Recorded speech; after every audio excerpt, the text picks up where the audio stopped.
Sudan continues to be on the boil. In the latest, at least 10 anti-coup protesters have been shot dead in capital Khartoum. Thousands took to the streets to protest against the military rule across the country. Security forces fired tear gas to disperse the protesters. They also disconnected phone and internet services. The death toll from the protests, which started on the 25th of October, has now risen to 29. The anger is against the country's top general, Abdel Fattah al-Burhan, who is accused of leading a coup. Protesters have been demanding a transition to the civilian rule.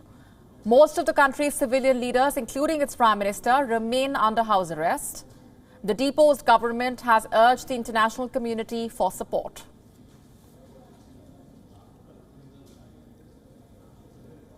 The policies of countries for Sudan should not be just linked to a person, Jibril or Hamdouk or Burhan or anybody. It should be rather linked to the policy, to policies. And if we are moving towards democracy, moving towards civilian the government, towards elections, then the international community should continue supporting the reform.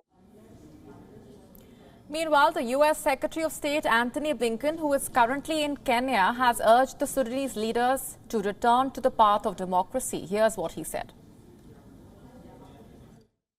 Sudan had been on a path toward democracy and stability. Returning to that path is the best way for Sudan to attain peace and prosperity, become a leader on the continent, and to restore very strong support from the international community. Sudan's military had agreed to facilitate Sudan's transition to civilian rule after the fall of the long-time dictator Omar al-Bashir. The army has insisted that it is not orchestrating a coup. However, the country continues to be under a state of emergency. Are you surprised to be here, Mr. al-Bashir?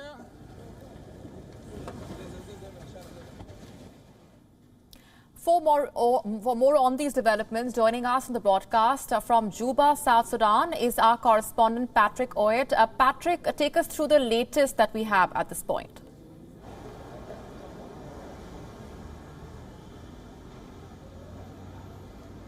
Yeah, the latest is that protest is still ongoing, and the army have the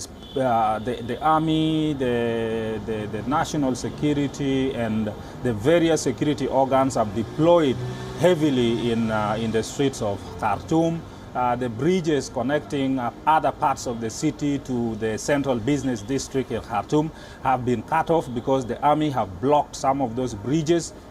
And the people have actually continued to protest since 11 GMT, which is 1 o'clock local time in Khartoum. The protests have been going on despite the telephone lines being cut off and the internet being temporarily also cut off. Sometimes it comes on and off. Protests have been going on. People have defied the military, deployment, and even the live bullets shot at them, the tear gas that is being used. They have defied, and they are continuing to protest, making the same demand. They want a return to the constitutional declaration of 2019. They want a pure civilian government. They want those who have been detained to be released. So they are continuing with that demand. And of course, the military seem to be getting now frustrated because perhaps they thought with time people would get fed up, fatigue would come, and people would abandon the streets. But people are continuing to protest, and they're saying they will go the whole week protesting, burning tires, putting barricades. So the protest is ongoing. Right. What is your sense of where things go from here onwards? With the army insisting that they are not orchestrating a coup, the protesters taking to the streets, the anger on the streets continues to mount.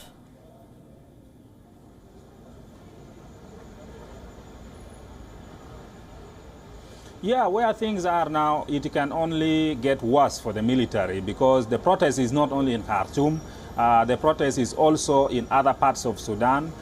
where people are demanding the same thing, that is a return to civilian rule. People are saying they have been under the military, they have tested leadership under the military, they are not happy. They thought when they overthrew former President Omar al-Bashir, they would return to a full civilian government where democracy would be promoted. Financial assistance was already coming from the international community, but now all that is being cut off. So it is only getting worse for Sudan, and it's getting very, very difficult for the military also to try and govern, because protests are all over the country.